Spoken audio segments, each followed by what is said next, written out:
కాబట్టి ఒక్కసారి మనం ఆలోచిద్దాం. కాకా గా గాయిన్యా అనండి అందరూ.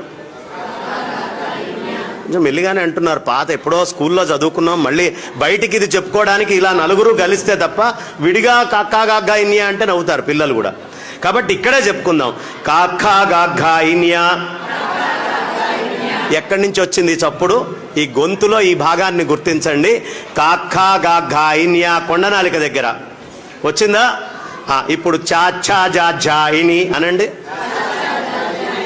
అంటే కొండనాలిక కింద, నాలికకి కొంచెం పైన, ఇందాకటి కంటే కొంచెం పై భాగం వాడారు. చూసుకోండి. చాచా జా జాయిని అయిందా? దానికంటే కొంచెం పైకి వస్తున్నారు. ఎలా చెక్కారో చూడండి అసలు అక్షరాలని. టాఠా ఢాణ ఎక్కడి నుంచి వచ్చింది? మధ్యనాలిక నుంచి వచ్చిందా? అది మడవకుండా టాఠా ఢాణ అనండి చూస్తా. టాఠా ఢాణ. ఋషి ఎలా చెక్కాడో చూడండి అక్షరాలని. నెక్స్ట్ తాథా దా ధాన. నాలిక కొస వాడకుండా అనండి. ఎవరు అన్నారే నాలిక కొస వాడకుండా అనండి అంటే. తాథా దా ధాన అనగలరా? లేదు కదా. మళ్ళీ పెదాలు వాడకుండా పాపా బా భామా. పెదాలు వాడకుండా అనమంటే అనేసారే.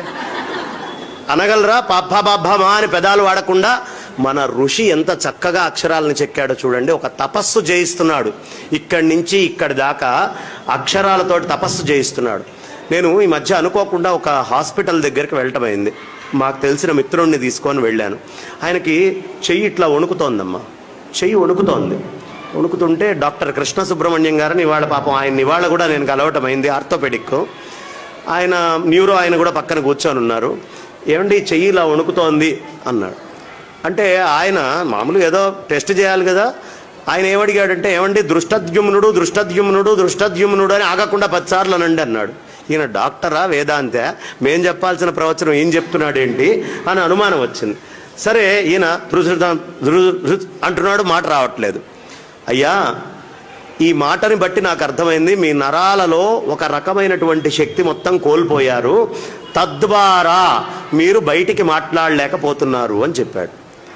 ఇప్పుడు చూడండి, ముసలివాళ్ళు అయ్యాక స్వరం ఇంత గట్టిగా కంఠం ఇలా ఉంటుందా? ఎందుకు? నరాలలో సత్తువ తగ్గితే నోట్లో మాటలో తేడా వస్తుంది. అంటే మాటకి నరాలకి తేడా ఉంది. పక్షవాతం వచ్చింది, మాటలో తేడా వస్తుందా? నరాలకి మాటకి చాలా సంబంధం ఉంది. నరాలకి మాటకి చాలా సంబంధం, చాలా దగ్గర సంబంధం ఉంది. ఇది మన ఋషులకి తెలుసు. అందుకనే చిన్న వయస్సు నుంచి మనతోటి రకరకాలైనటువంటి పద్యాలు, శ్లోకాలు, అక్షరాలు. మా తాతయ్య గారి పుస్తకంలో ఉండేది. పషర్లపాటి వాసుదేవయ్య శాస్త్రి గారు చాలా అద్భుతంగా రామాయణము, వాసుదేవ రామాయణం అని రాశారు. ఆయన సంస్కృతాంధ్ర పండితులు అభినవ నన్నయ్య భట్టారక అని ఉభయ భాషా ప్రవీణ. ఆయన భూభృద్భిక్కుధరోద్ధరోద్ధిత సురద్విచ్చిచ్చరభ్రాడ్ధను పృథ్వీద్రేడ్ధృతరోషధీడ్కరుచి వాగ్భక్త్రక్షరేడక్షర ఇలా రాసుకుండేవాళ్ళు. ఆ పుస్తకం తీసి చదువుతుంటే అబ్బా ఎంత గొప్పగా ఉంది అని. మళ్ళీ అది నోట్లో తిరగాలి అంటే ఇది సాధన చేసి ఇది చదివేటటువంటి వాడికి అనారోగ్యం తొందరగా రాదట. 1 కిలోమీటర్ ఉరికితే ఎలాంటి శక్తి వస్తుందో మీకు నరాల్లోకి, గట్టి పద్యమో ఒక స్తోత్రమో ఒక నామమో ఆగకుండా చేస్తే అలాంటి శక్తి వస్తుంది.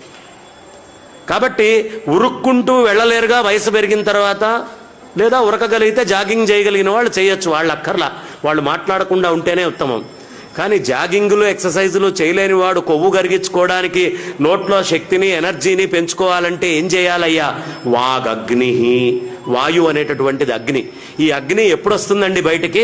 కొలెస్ట్రాల్ అనేటటువంటిది కరిగితే అప్పుడు అగ్ని నోట్లో నుంచి బయటకు వస్తుంది. కాబట్టి వాక్కు అనేటటువంటి అగ్ని వాయుస్సంధానం ఉపనిషత్తు చెప్తుంది.